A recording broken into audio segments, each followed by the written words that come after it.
ये सीरीज अभी नई ही आई है और इसकी कहानी बहुत ही ज्यादा मजेदार है। वैसे तो हमें किसी भी सीरीज को बीटीटीए से कंपेयर नहीं करना चाहिए, लेकिन इस सीरीज के मेन कैरेक्टर यांग काई को भी सेम ज़्याओ यान की तरह 3 साल का समय दिया जाता है खुद की पार को साबित करने के लिए। वैसे यांग काई के पास कल्टीवेशन तो दूर की बात, बॉडी स्ट्रेंथ भी नहीं थी, जिस वजह से वो किसी नॉर्मल सी लड़ाई को भी नहीं जीत पाता था। हालांकि यांग काई की एक बहुत ही बुरी आदत है कि वो कभी हार नहीं मानता, क्योंकि इसी चीज के चलते उसे शुरुआत से ही बहुत ज्यादा मेहनत करनी पड़ती है, क्योंकि उसके पास पार नहीं थी। इस वजह से वो जिस लिनसियाओ पवेलियन में वो डिसाइबल बनना चाहता था, वहाँ उसे रिसोर्सेज के लिए मना कर दिया जाता है, क्योंकि वो एक ऐसे स्टूडेंट पर खर्चा नहीं कर सकते जो कि उनके किसी काम का ना हो। तो अब कहानी को शुरुआत से शुरू करते हैं। वैसे शुरुआत में हमें यांग काओ को उसके कुछ साथी डिसाइबल से लड़ते हुए दिखाया जाता है, जिस फाइट में वो डिसाइबल्स उसे बुरी तरह से पीट रहे थे। हालांकि ये सिर्फ यांग काई की ट्रेनिंग का हिस्सा था, लेकिन वो सभी डिसाइबल यांग काई को बहुत सीरियसली मारते हैं, क्योंकि यांग काई कमजोर है इसलिए वो उसे पसंद नहीं करते। हालांकि हमें करीबन 3 साल पहले का सीन दिखाया जाता है, जब यांग काई इस जगह पहली बार आया था। मास्टर ने उसकी बॉडी को देखते ही बता दिया था कि उसकी बॉडी में बहुत वीकनेस है, मतलब उसकी बोन्स इतनी स्ट्रॉन्ग नहीं है कि वो इस तरह से मार्शल आर्ट का इस्तेमाल कर पाए, मतलब वो सीख नहीं पाएगा।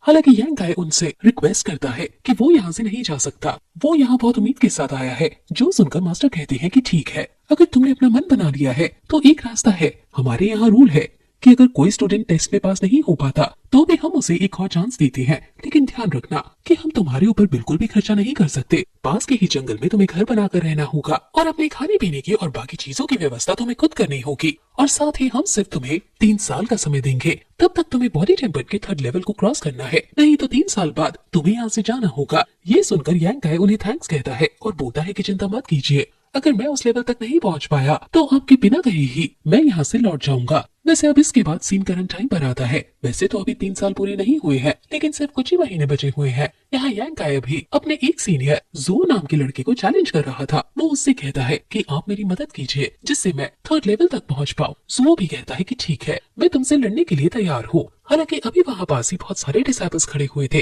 जिनमें कुछ लड़कियां भी थी। उन्हें नहीं पता कि आगे जो जैसा लड़का जो कि 4th लेवल पर पहुंच चुका है, वो यांग काई जैसे लड़के से क्यों लड़ रहा है। तभी वहाँ पास खड़ा हुआ एक दूसरा सीनियर उस लड़की को बताता है कि उनके सेक्ट में हर 5 दिन में कोई भी डिसाइबल पर किसी दूसरे डिसाइबल को चैलेंज कर सकता है। अगर सामने वाले डिसाइबल को प्रॉब्लम ना हुई तो वो दोनों लड़ सकते हैं। और अभी सुओ की जो पिछली फाइट थी उसकी वजह से उसे चोट आ गई थी, इसलिए वो इस हफ्ते किसी से लड़ नहीं पाया। यांग काई का लेवल बहुत कम है और जो जानता है कि वो उसे इजीली हरा सकता है, इसलिए उसने यांग काई के साथ लड़ने के लिए हाँ कर दी। वैसे इधर जुओ और यांग काई की फाइट शुरू हो चुकी थी। दूसरी तरफ वहाँ एक दूसरा लड़का कह रहा था कि ये यांग काई 3 साल पहले यहाँ आया था, मुझे तो यकीन ही नहीं होता, ये इतना कमजोर है कि हमने सोचा कि ये कुछ ही दिनों में वापस लौट जाएगा, लेकिन इसे पूरे 3 साल होने वाले हैं और अभी तक इसने हार नहीं मानी। हालांकि अभी इधर फाइट के दौरान जो यांग काई को बीट रहा था, लेकिन यांग काई हार नहीं मान रहा था और लड़ने लगता है। इसी बीच हम एक लड़की को देखते हैं जो कि दूर से पेड़ पर बैठकर इसी फाइट को देख रही थी। ये लड़की कौन है ये चीज तो हमें नहीं बताई जाती, लेकिन हर 5 दिन बाद जब यांग काई किसी न किसी को चैलेंज करता है तब ये उसकी फाइट देखने जरूर आती है। और बाद में जब यांग काई चोट खाकर बेहोश हो जाता है तो वो उसके लिए पेन किलर और दवाइयाँ छोड़कर जाती है। वैसे तो यांग काई को भी इसके बारे में कुछ नहीं पता। हालांकि अब हम यहाँ वापस फाइट पर आते हैं, जहाँ पर हम देखते हैं कि यांग काई उठकर खड़ा तो हो रहा था, लेकिन फिर भी वो हमले नहीं कर पा रहा था, क्योंकि उसके हमलों की स्ट्रेंथ उतनी नहीं थी जितनी स्ट्रेंथ जुओ की थी। वो फिर से हमला करते हुए यांग काई को नीचे गिरा देता है। यांग काई कई बार हार चुका है, इस वजह से बाकी स्टूडेंट्स अभी बात कर रहे थे कि क्या इस लड़के को मरने से डर नहीं लगता, ये हर बार खुद से ज्यादा ताकतवर लोगों को चैलेंज कर देता है। वैसे उन्हें लग रहा था कि यांग काई हार गया, इसलिए वो वापस से पीछे आ जाते हैं और पैसे बांटने लगते हैं। असल में ये लोग यांग काई पर शर्त लगाते हैं, इस चीज की शर्त नहीं कि यांग काई गेम जीत जाएगा, बल्कि इस चीज की कि यांग काई कितने अटैक के बाद बेहोश होगा। अभी कुछ लड़के शर्त जीत गए थे, लेकिन वो खुश हो पाए इसके पहले ही यहाँ यांग काई खड़ा होकर फिर से जुओ पर हमला करना शुरू कर देता है। उसने बहुत ही तेजी से हमला किया था, लेकिन प्रॉब्लम वही थी कि उसकी बॉडी में उतनी स्ट्रेंथ नहीं कि उसके हमले असर करे। इसी वजह से जुओ उसके हमले को रोकते हुए उसके चेहरे पर बहुत ही तेज पंच मारता है और यांग काई को फिर से वहाँ नीचे गिरा देता है।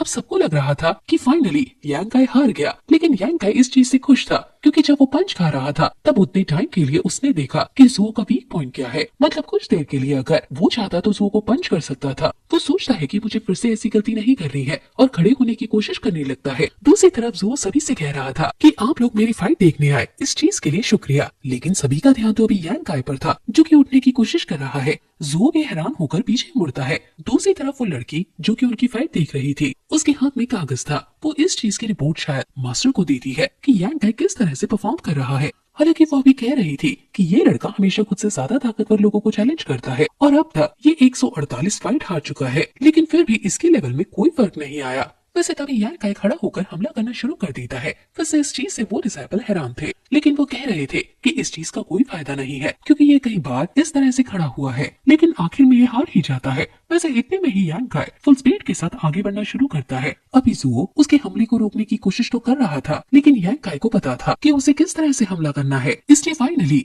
यांग काई जुओ को एक हिट करने में कामयाब हो जाता है। जुओ इस चीज से हैरान था, लेकिन बाकी लोग कह रहे थे कि तुम्हें अच्छा बनने की जरूरत नहीं, हम जानते हैं कि ये अटैक तुमने जानबूझकर अपने चेहरे पर लिया है जिससे कि उसे बुरा ना लगे। अब बहुत देर हो गई है, अब तुम्हें इसे हरा देना चाहिए। अभी जुओ को भी इस चीज पर बहुत ज्यादा गुस्सा आने लगा था। वो तुरंत ही यांग काई पर हमला कर उसे फिर से नीचे गिराता है, लेकिन यांग काई एक बार फिर खड़ा होकर हमला करने लगा था। जो थे जुओ पहले से उसे पीछे हटाता है और गर्दन से पकड़कर उठा लेता है। वो कहता है कि अब तुम्हें हार मान लेनी चाहिए वरना तुम यहाँ मारे जाओगे, और इसके बाद वो फिर से यांग काई को जोर से नीचे पटकता है। इसके बाद जुओ को पूरा यकीन था कि यांग काई खड़ा नहीं होगा, लेकिन यांग काई कहाँ हार मानने वाला था। वो एक बार फिर से खड़ा हो जाता है और हमला करने के लिए आगे बढ़ता है। उसकी स्पीड हर बार से ज्यादा तेज हो रही थी, लेकिन इस बार जुओ गुस्से में उसे पकड़कर सीधा सामने रखकर बड़े से पत्थर की तरफ फेंकता है, जिससे टकराकर यांग काई बेहोश हो चुका था। इस पत्थर के पास और भी कुछ डिसाइपल्स खड़े थे, जिसमें से एक मोटा डिसाइपल गुस्सा होकर यांग काई से कहने लगता है कि बेवकूफ, तुम्हारी यहाँ आने की हिम्मत कैसे हुई।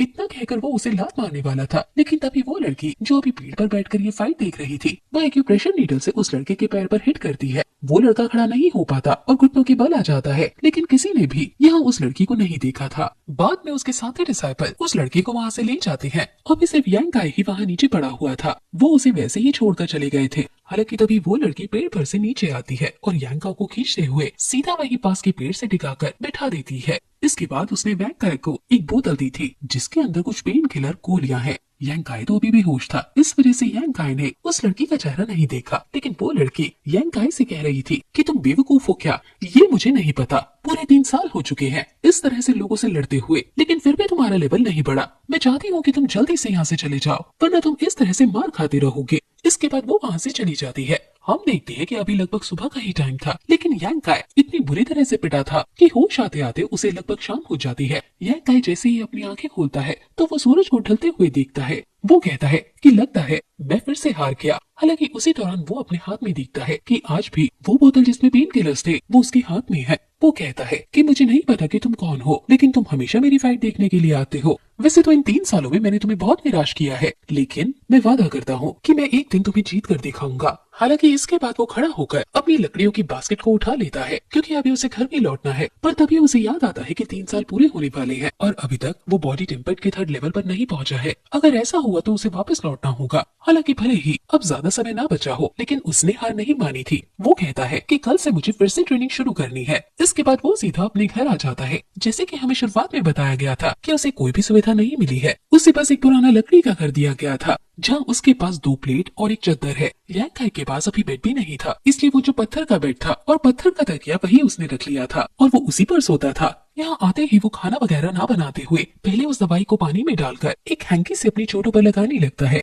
यांग काई बहुत थक चुका था, इसलिए वो तुरंत ही वहाँ अपने उस पत्थर के बेड पर लेट जाता है। इस वक्त वो उदास था क्योंकि उसकी ट्रेनिंग का कोई फायदा नहीं हो रहा। हालांकि जब वो दवाई लगा रहा था तो उसके जो चेहरे के घाव थे उनसे खून निकलना शुरू हो जाता है। वो खून अभी उस पत्थर पर गिर रहा था जिस पर यांग काई ने सर रख रखा था और अचानक ही वो पत्थर ग्लो करना शुरू हो जाता है। यांग काई अभी थका हुआ था, इसलिए वो पलटकर नहीं देखता कि उस पत्थर से रोशनी निकल रही है। यहाँ यांग काई को नींद भी आ रही थी, इसलिए वो सो जाता है, लेकिन धीरे धीरे वो पत्थर पूरा ग्लो करने लगा था। वैसे आधी रात के समय अचानक ही यांग काई की नींद खुलती है। वो उठकर बैठता है और तुरंत ही पीछे मुड़ता है, लेकिन इसी समय वो जगह पूरी तरह से बदल गई थी। यहाँ वो पीछे अपने उसी पत्थर के तकिए को हवा में उड़ता हुआ देखता है। यांग काई इस चीज से बहुत ज्यादा हैरान था। वो कहता है कि ये कैसा सपना है। हालांकि वो अपने तकिए को पकड़ने के लिए हाथ बढ़ाता है, लेकिन उसके हाथ पर भी चोट लगी हुई थी जहाँ खून निकल रहा था, जिससे वो खून फिर से उस पत्थर पर लग जाता है और उस पर कुछ लेटर्स अपीयर होते हैं। वैसे यहाँ उस स्टोन पर लिखा था गोल्डन बॉडी टेम्पर टेक्निक। यांग काई को यहाँ पता चलता है कि ये शायद किसी तरह की किताब है जो कि स्टोन की तरह दिख रही थी खुद को छुपाने के लिए।